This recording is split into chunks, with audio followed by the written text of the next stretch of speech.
Assalamualaikum warahmatullahi wabarakatuh. Bismillahirrahmanirrahim. Alhamdulillahirrahmanirrahim. Wassalatu wassalamu ala ashrafil mursalin wa ala alihi wa sahbihi ajma'in wa man tabi'um bi ihsanin ila yaumiddin wa sallim tasliman katsiran adada khalqihi ta'ala wa rida nafsihi zinata arsyi wa midada kalimatihi kama yuhibbu rabbuna wa yarda. Ya Hayyu Qayyum birahmatika nastaghits wa min azabika nastajir aslih lana sya'nana kullah wa la takilna ila anfusina tarfat ain. Allahumma ahsin a'malana wa akhlis niyyatina ya mujibas sa'ilin. Ya Hayyu Qayyum Allahumma inna ala dzikrika wa syukrika wa husni ibadatik. Subhanaka la ilma lana illa ma 'allamtana innaka antal alimul hakim. Allahumma 'allimna bima 'allamtana wa 'allimna alladzi yanfa'una ya mujibas sa'ilin. Alhamdulillahirrahmanirrahim. Pagi ini kita bersama Tafsir Al-Munir halaqah yang ke-8, pertemuan yang ke-8 yang akan membicarakan pedoman hidup dan hukum hakam dalam edisi Malaysia halaman 343. Ambil berkat, kita baca sama-sama dulu surah Al-Bayyinah ini ya, yang semua hurufnya 404. أعوذ بالله من الشيطان الرجيم بسم الله الرحمن الرحيم لم يكن الذين كفروا من أهل الكتاب والمشركين منفكين حتى تأتيهم البينة رسول من الله يتلو صحفا مطهرة فيها كتب قيمة وما تفرق الذين أوتوا الكتاب إلا من بعد ما جاءتهم البينة وما أمروا إلا ليعبدوا الله مخلصين له الدين حنفاء ويقيموا الصلاة ويؤتوا الزكاة وذلك دين القيمة إن الذين كفروا من أهل الكتاب والمشركين في نار جهنم خالدين فيها أولئك هم شر البرية إن الذين آمنوا وعملوا الصالحات أولئك هم خير البرية جزاؤهم عند ربهم جنات عدن تجري من تحتها الأنهار خالدين فيها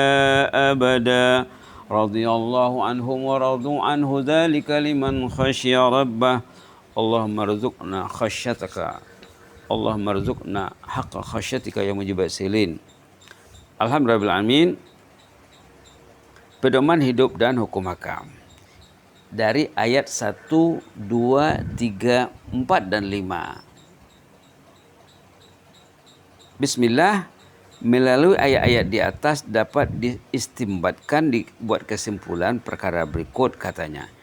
1. Islam mempunyai sumbangan kepada seluruh umat manusia dan makhluk-makhluk lainnya. Tanpa Islam tidak akan diketahui keimanan yang sah dan agama yang benar. Kan Islam ini rahmatan lil alamin, menjadi rahmat untuk seluruh alam. Jadi Islamlah yang melihat, yang membuka mata manusia.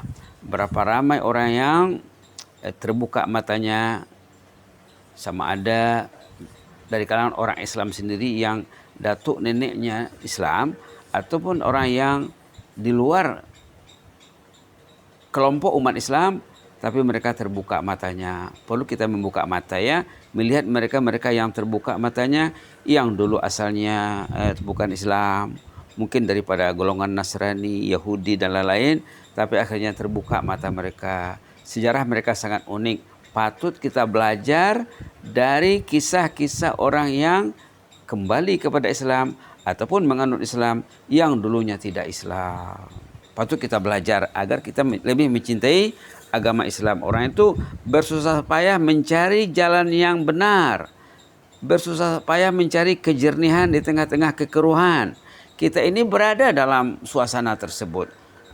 Jangan sampai kita bak kata orang Melayu, ayam tidur di atas padi mati kelaparan, itik berenang di laut mati kehausan. Jangan sampai kita ini bak kata orang Melayu, ayam tidur di atas padi mati kelaparan, itik berenang di laut mati kehausan. Kita ini berada di lautan ilmu, samudera ilmu, maka kita perlu meraihnya. Nah, Itu yang dinyatakan dalam surah Al-Bayyinah.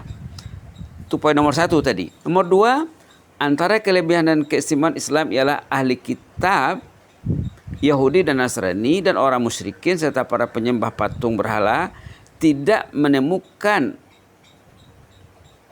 dan tidak akan mengakhiri kekufuran mereka atau menjauhi kekufuran tersebut hanya dengan kedatangan ketibaan Rasulullah SAW sebagai hujah yang nyata. Nabi Muhammad lah yang menyingkap perkara ini. Subhanallah. Pernah dulu mendengar profesor besarah di university katanya, kalau bukan karena Islam katanya perkembangan manusia tidak akan secepat itu katanya. Tapi manusia terbuka matanya untuk mempelajari contohnya sains, teknologi setelah ketibaan Islam. Bayangkan dulu bangsa Eropa itu, kaum barat itu dulu di era kemajuan Islam di Baghdad dan di Andalus, mereka berada dalam kegelapan. Mereka yang dikatakan unsur zulumat, era kegelapan. Mereka ada era kegelapan di zaman Islam maju. Kemudian Islamlah yang membuka mata mereka. Mereka mengantar anaknya di pusat-pusat pengajian tinggi di Andalus. Andalus seketika dulu kedudukannya melebihi Azhar zaman sekarang. Melebihi bandar-bandar Islam zaman sekarang. Maka orang barat itu mengantarkan anaknya ke pusat-pusat pengajian tinggi di Andalus. Subhanallah. Subhanallah.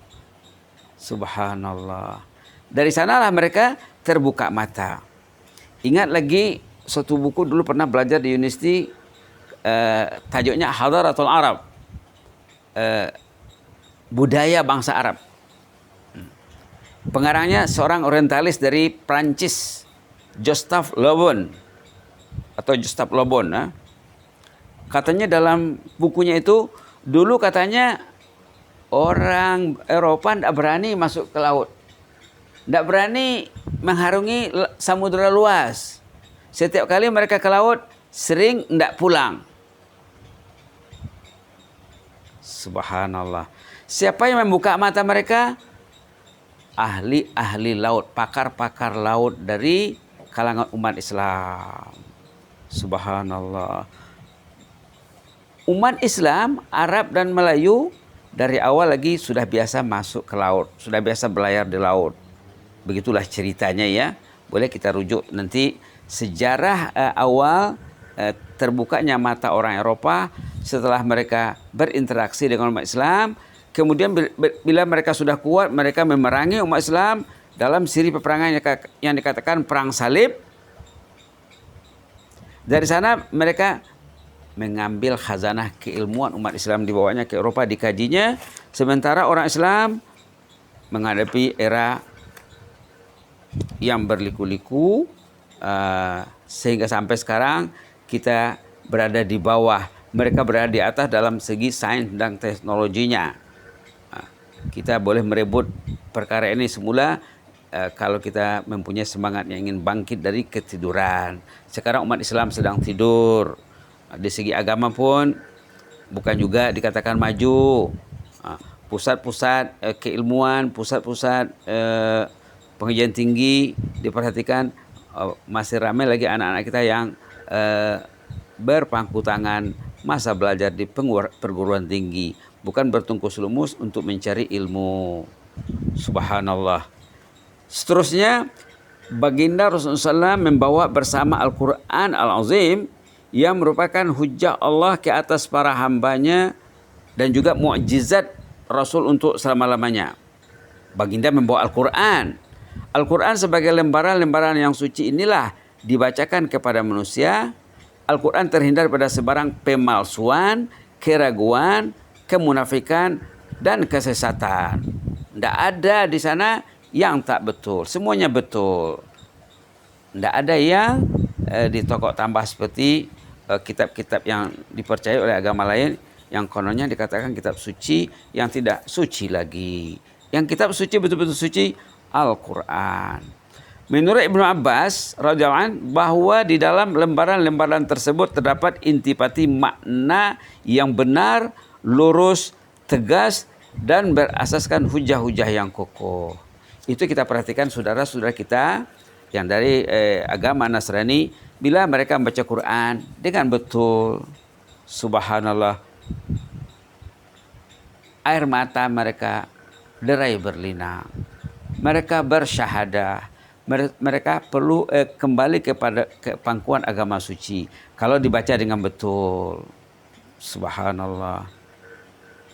Ada satu kisah tuh, orang yang belum bersyahadah dibaca Quran, katanya terjemahan sampai 3 kali tamat.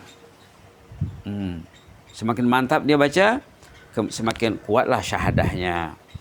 Subhanallah. Suhuf yang terdapat dalam ayat adalah wahana kertas-kertas yang ditulis di atasnya Al-Quran. Suhufun mutahharah yang ada dalam ayat surah Al-Bayyinah. Yang suci dari sebarang kekurangan. Suhuf ini lembarnya tidak ada kekurangannya, terhindar dari sentuhan orang yang berhadas.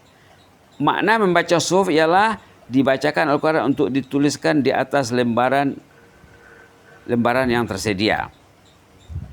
Dalam Quran dikatakan yatlu suhufan mutahharah. Rasulullah membacakan. Membacakan. Makna membaca itu katanya Quran ini dibacakan kepada sahabat lalu sahabat menulisnya. Diriwayatkan dari Ja'far As-Sadiq, katanya Rasulullah SAW membaca Quran sekalipun baginda tidak boleh menulis. Boleh jadi ini adalah antara mukjizat baginda. Baginda tidak boleh menulis tapi boleh membaca.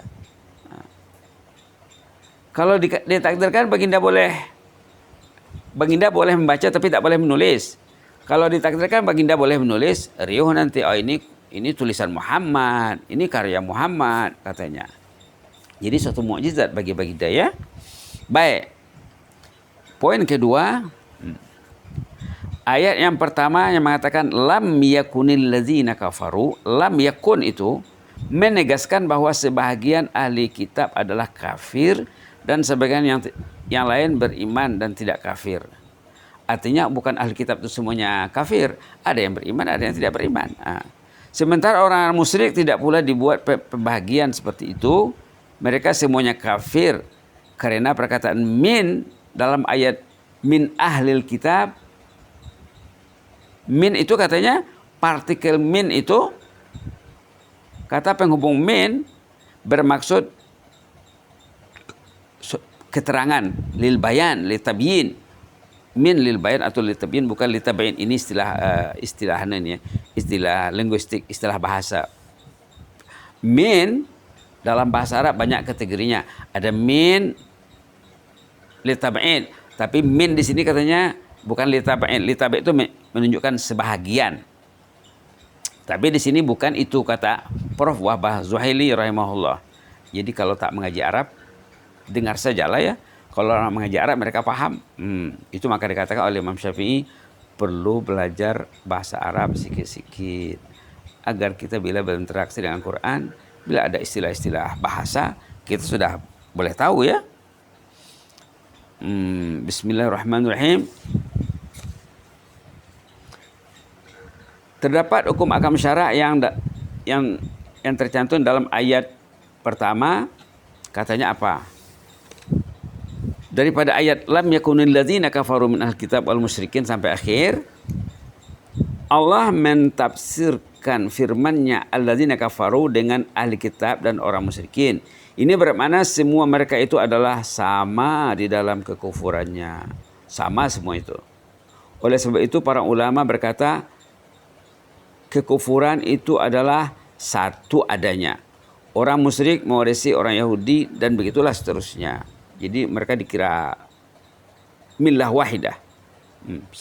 Dikira satu. Walaupun apa alirannya. Kedua, masih merupakan ada hubungannya dengan pembahasan linguistik. Ataf menunjukkan kelainan atau perbezaan. Oleh sebab itu kita berkata orang zimmi bukan musyrik. Rasulullah telah bersabda tentang orang-orang Majusi sebagaimana hadis yang diriwayatkan oleh Imam Syafi'i dari Abdurrahman bin Auf.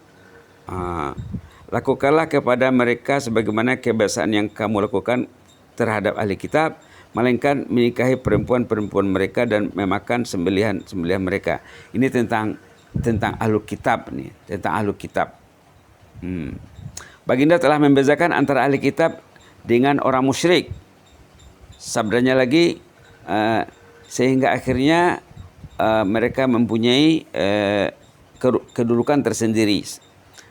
Ketiga, Allah memberi ingatan dengan menyebut Alkitab agar manusia tidak terpedaya dengan keilmuan ahli ilmu, karena sesungguhnya telah berlaku kepada ahli Quran sebagaimana yang berlaku kepada umat-umat terdahulu menyimpang dan sesat setelah mereka berilmu. Na'udzubillah. Jadi hati-hati dengan ahli kitab. Poin berikutnya dalam halaman 345, Allah mengkhususkan kemunculan perpecahan hanya di kalangan ahli kitab, tidak golongan lain, sekalipun mereka bersama-sama dengan orang kafir di dalam kekufuran tersebut. Karena mereka dianggap mempunyai ilmu, jika mereka berpecah, sudah pasti orang kafir yang lain tidak mempunyai sebarang kitab dan akan termasuk dalam sifat ini juga katanya. Fenomena perpecahan ahli kitab berlaku selepas pengutusan Rasulullah SAW. Ini di antara poin yang penting dalam surah Bayyinah ini. Orang ahli kitab sebelum kedatangan Nabi mereka bersatu menunggu kedatangan Rasulullah. Itulah pada peringkat awal mereka bersepakat mengakui akan datang seorang Nabi. Namun apabila diutuskan Muhammad SAW mereka menolak kenabian baginda serta berpecah belah. Sebagian mereka menjadi kafir lantaran sifat dengki dan sebagian lain ikut bermain, dan sebagian lain tidak dengki malah ikut beriman sebagaimana firman Allah yang disebutkan dalam surah Syura juga ya. Mereka tidak berpecah belah dan berselisih hanya setelah sampainya kepada mereka ajaran yang memaklumkan ataupun apa yang disuruh dan apa yang dilarang. Mereka sudah maklum tentang ajaran itu. Perselisihan itu terjadi semata-mata karena hasad dengki sesama sendiri. Itulah bahaya dengki ya, bahaya dengki. Kemudian nanti kita lanjutkan poin yang ketujuh bismillah. Dalam satu pertemuan lagi kita akan mengakhiri pedoman hidup dan hukum akam yang terdapat dalam surah Al-Bayyinah ayat 1 sampai 5. Kesimpulannya apa?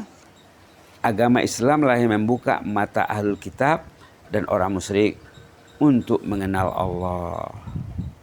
Karena agama mereka sudah sesat-sesatnya. Sudah berubah dengan banyak. Mereka ubah sendiri. Dalam Quran juga banyak dikatakan bahwa para pemuka ahlul kitab itu sendiri yang mengubah kitab sucinya. Mereka kenal kepada Muhammad seperti kenal kepada anak mereka sendiri, tetapi setelah datang Nabi Muhammad mereka tidak mengimani Rasulullah. Karena apa tadi katanya? Karena ada iri. Tengok ayat suratul Baqarah contohnya halaman 23 ayat 146 dengan jelas dinyatakan di sini A'udzubillahi minasyaitonirrajim. Ayat 146 ya.